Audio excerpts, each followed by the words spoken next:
Okay, so everyone should see my internet page with the league website up. If you don't, let me know. Amy, are you seeing it okay? Yes, I am. Okay, all right, so we're going to go from here. So I want to just go through a little bit tonight, just about the general overview, how to get to the pages, things like that, just in case anyone new is joining us that isn't already using the online renewals function. But I don't want to spend too much time on renewals tonight because, again, we're here to talk about the new members. So I will let everyone know that the webinar that we did previously that talks about the renewal function is on our website. It's under the chapter resources up here. Click here at the top of the screen, and you can scroll down and you can find that webinar to listen to. It's about 45 minutes, and that one goes into a great deal of depth about how to do the renewals. We'll touch on it just briefly, a few highlights of it tonight as we go through the new members. But so the page that you want to go to is exactly the same place we do all the renewals. It's under Officer Tools. And if you are not logged in already, the system will ask you to log in. You can see I've got my username and password ready to go. If for some reason you don't already have a login or username and a password, you can type in down here your last name and your member number, and it will find you in the database, and you can create a username and password, or you could give a membership department a call, and Maya can help you get something set up. I do encourage you not to just come over here to this side of the screen and fill in your name and address and create your own record right from there, because that will not give you access to the screens that you want to get to. Access to this is driven off of your membership record, where we have it recorded that you're a chapter president or that you're the membership officer. So a new non-member record isn't going to get you where you want to go. So I'm going to go ahead and log in now. And depending on what options you're entitled to see based on your position at the chapter, when you hit Officer Tools up here at the top, you'll get a menu of options here. And you can see we've got, this used to be called the chapter renewal page, and we've now renamed it. It's just the chapter membership payments page, because you can do now your new members as well as your renewals. So this is the page we're going to go to. And you can see it looks very similar to what you see when you're going to do your renewals, but we have a new button here for new members. So you have, when you do this, you'll have a drop down that has your chapters that you can pick from that you're entitled to do processing for. As an administrator for the system, I have access to all of them, so I just have to type in the information. So we're going to just pull up a chapter here in Indiana, and then we'll go from there.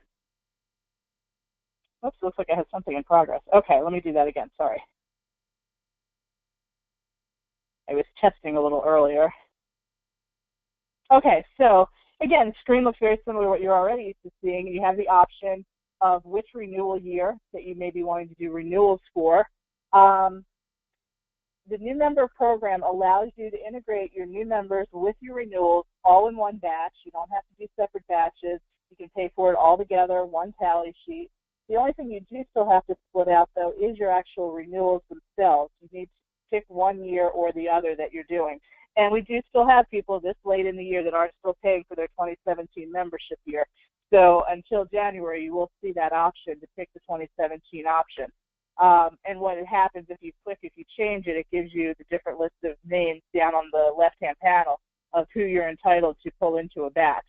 So you can see records that, you know, many 2017, 18 people here already versus someone that's still expired.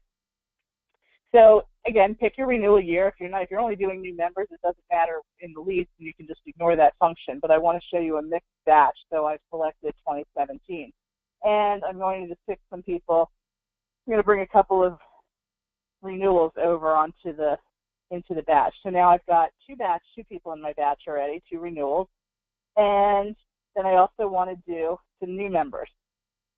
So you simply click the new member button. We've made this as easy as we possibly could. The first screen that comes up is your simple data entry of their basic information, their first name, last name, their address, phone numbers, email. I can tell you one of the fields that I noticed just very recently that is hiding here somewhere is the middle initial field. I didn't want to hold up releasing the new program until we make that visible again. So for now, really not to worry if you miss someone's middle initial. You can always edit their record later and we can put it back in. But for now, we just have the first and last name there. Any place there's a little drop down, you can see you have options to choose from. Mr., Ms., anything like that. Suffixes are here. Most standard ones are here. Fields that are in red are the fields that are required. You cannot put the screen down without entering information there. And it will check for things like the length of the zip code and look for at least 5 digits. And like I said, it will holler at you. So there's another option as well to search for a person. This is useful. That's this button right here. This is useful particularly if you have someone that perhaps was a member of your chapter 3 or 4 years ago, they expired and now they're coming back. Well, you want to reuse their same record. There's no point in creating a duplicate record for them. So you can search the database to find their record. You can search by their ID number, or you can look for their name. So always a good thing to do if you know someone was previously a member. This is also handy to use when you have someone that belongs to another chapter and now they're also joining your chapter as their second or third chapter. You can add to their current existing records. So let's take a quick look at that and see how that works. So it's basic, just a little screen here, enter either their ID number or their name. And you can see I entered Williams, and the system's going to come back and tell you, if you enter something that's too broad, it tells you there's more than 500 records that are found. It wants you to narrow things down a little bit. And let's try the search again.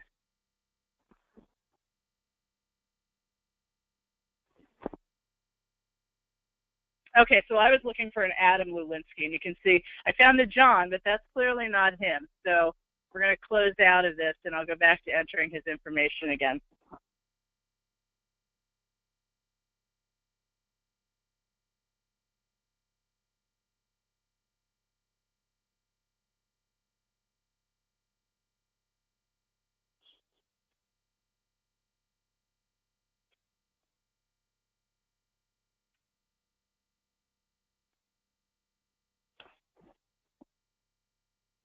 As you can see, there's a drop down for the states.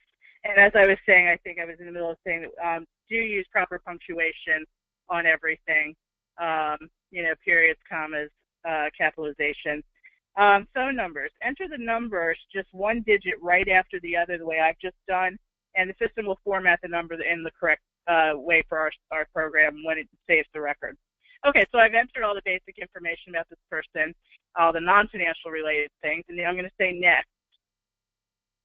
And here's the screen where you're actually going to type in the membership details. And probably most of you aren't used to thinking about a membership in quite this way, but if you remember when we send you renewal notices and we send you the roster, it breaks each person's membership out into 3 different levels. They're the local type, the division type, and their national membership type. And we do that because people can have different values. If they think they may be a national life member, but they're an individual at your chapter and division level, or they may have a state life membership, or they might be, you might have a special senior rate at your chapter. So that's why we have the 3 different types here. And you can see that it does ask that you set the national type first. That's the best way to do this. It's just working right in order of the fields as they come up. It will bring you options up on the drop down so that you don't need to remember codes. You can just pull it up by type, by the name of the type of the membership, and it will only show the types that are valid for your chapter. So for instance, if your chapter does not for some reason offer a student membership, then you won't see that type here. So let's see what this chapter has to offer. And you can see they offer all of the 4 main types: individual, family, student, youth. And they also have some people join as a life membership when they're joining a chapter, so the types are here for that as well. This person happens to just be an individual. And they're an individual at all the different levels. You can see on the state membership, this particular Indiana offers a senior level. They have state life that they can buy. We're just going to do individual again. And individual at the chapter level. 90% of the time, at least, if not more, 95% of the time, the types are going to be identical at all 3 of these levels, so you'll just be clicking one right after the other. The date of birth field, we do ask for that for everyone, but if you're entering any student, youth, or family memberships, to keep in accordance with our bylaws about who's allowed to be a family member or a youth or student, we do require the birth date, and it does require all of the digits. You can see the format is 2 digits for the month, 2 for the day, and the 4-digit year. It will not let you save the record without entering something there. Now, depending on what time of year it is, you'll see different options for the length of membership. And because we're in the July to December time period right now, you see that we have half-year options, and year and a half, as well as 1 full year of membership. If you click on the half year, you can see what happens down here. This date changes. It tells you the person will expire at the end of December. If we do the 1.5 year, it'll changes. They'll be good through 2018. And all the dollar amounts are being calculated, being stored in IntelliSheet kind of behind the scenes here right now. You don't have to worry about trying to figure out how much this equals. It's going to calculate for you.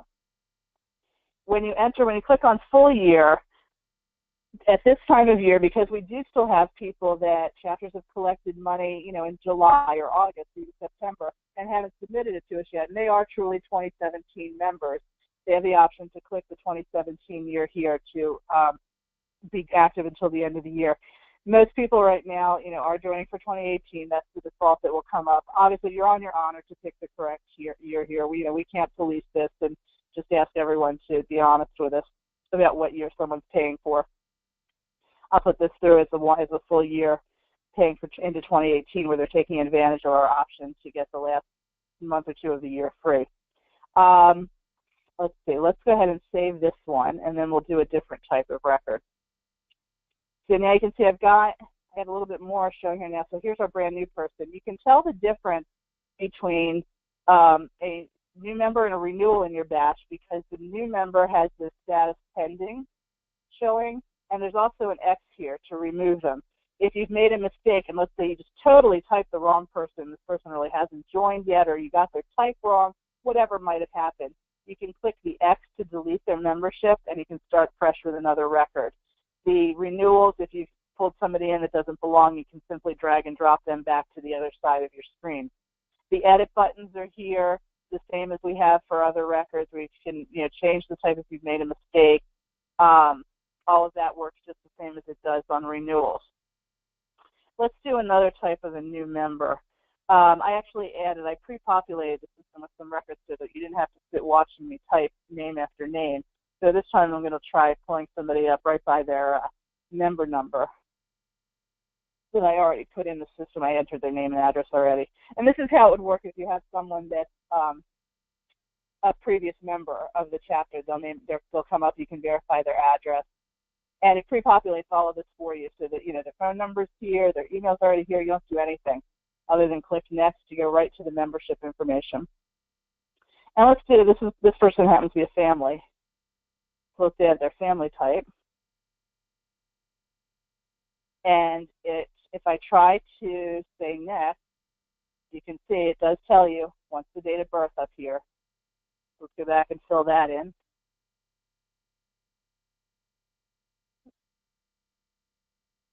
And here's your block down here to add additional family members. If it's someone that's also maybe already a member of your chapter, someone they've just gotten married perhaps and they're upgrading to a family membership, they already have an ID number, you can type it in here. Otherwise, you can come right to these fields right here and type in their name and date of birth. You don't have to enter their address because family membership already presumes they have to be living at the same address. So let me add this person real quickly.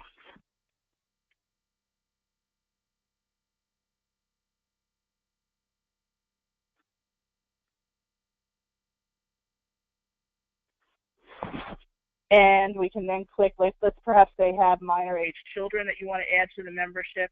Oh, what did I just do? Well, I just zapped my screen. Let me get this back. That's the good thing about this. The batch is out here, it's pending. And I'm going to actually just show you. We're going to delete him, and I'm going to start again. That was actually not a bad thing to have happen. Every once in a while, as you're processing, especially if you're working with a large group of records, it is a good idea to hit the Save Batch button down here every once in a while, just in case you have a power blip, you lose your internet connection or something happens, you get interrupted, that you can come right back to where you were.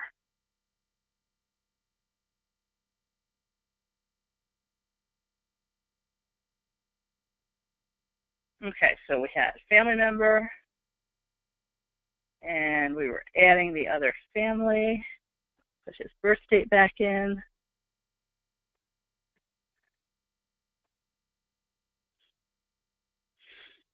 And actually, this is a half year, as a matter of fact. And let me do this.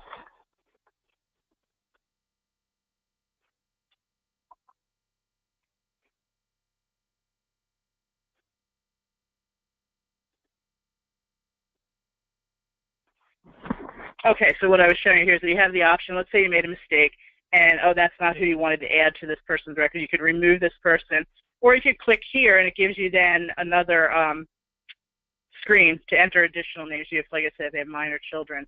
We don't want to do that. We'll just stop with the one that we had. And then as soon as I click next, it adds the person to the batch. Let me stop at this point to see if anybody has questions or anything before we go any further. Amy, anybody? No questions. Okay. I can't believe that's because I'm doing such a stellar job explaining this. I'm sure everybody's going to have lots of questions later, but we'll go ahead and keep going. And I can tell you, we don't have too much more to take a look at. We won't be an hour. Like I said, we tried to make this as easy as possible. So we talked about the save batch field. You have the option to print out a PDF report of everyone that's in your batch. So I would encourage everyone to do that so that you know who you submitted. This is like keeping your yellow or pink copies of the tally sheet. You can preview the tally sheet anytime that you like during this entire process. There's a scroll bar here. Let me move my screen over just a little bit. It scrolls up and down so that you can view everything. Just like on the current tally sheet, your final information is down here in the bottom in the orange and green. With your grand totals and in green, this is how much the batch actually is the total right now. You can see it breaks everyone out by we have a block for the renewals. It looks different than your paper tally sheet, but it's the same information, national types, the division types, how many people in each category, and then the different dollar amounts for national and division dues. You can see we've got the half-year member is here. We have the full-year member that I put in is here. And for each different category, if we had done in a year and a half people, there'd be another category for those. So this is what I meant by you can mix everything all in this one batch.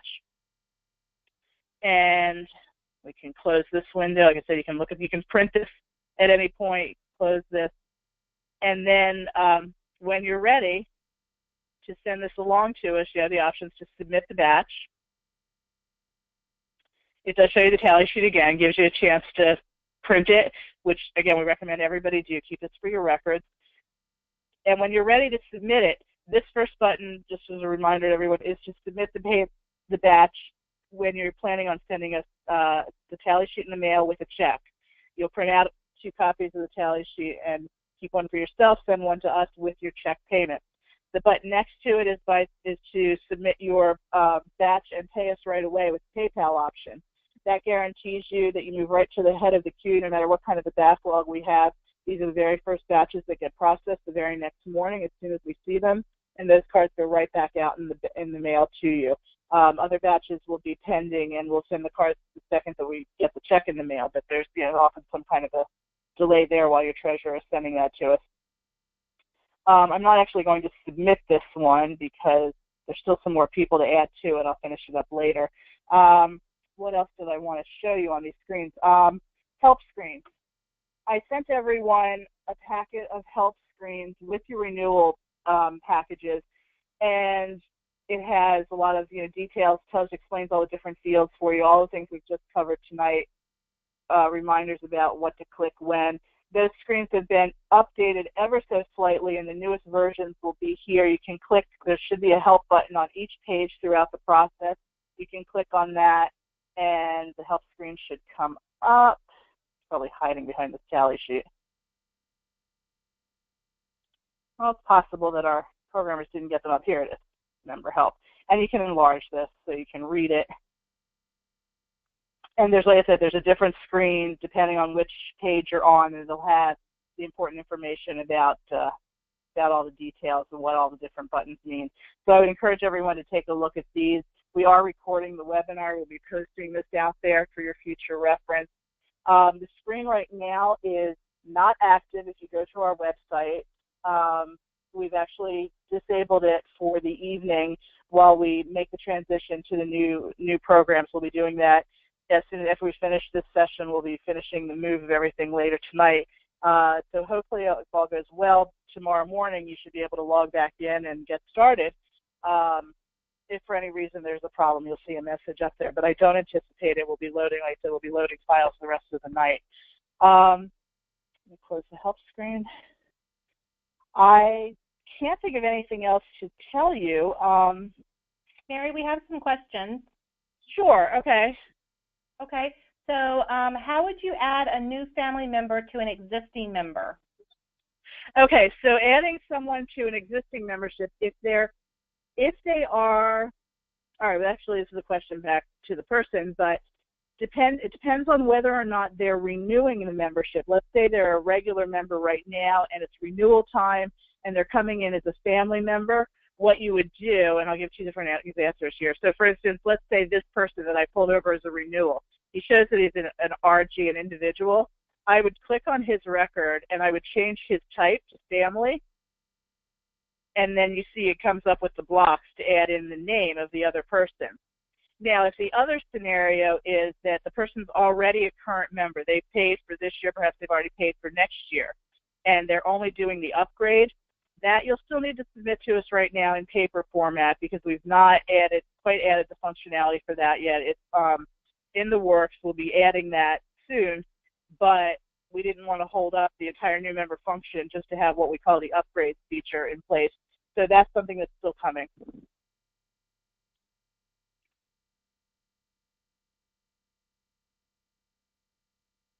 Anything else, Amy? Yes, I'm sorry, I was on mute by accident. Yeah, we have another question.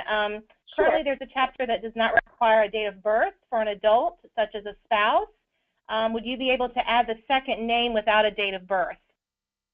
No, it doesn't allow that, again, because this is, what we're doing now, we've automated this, and it's a computer, it's a machine, and it has to follow rules. And our official league rule is that, a family membership is 2 adults at same address and all of their minor children. The only way for us to verify that is to have the date of birth. So unfortunately you do have to have it. Okay, I think that wraps it up. Thanks everybody so much.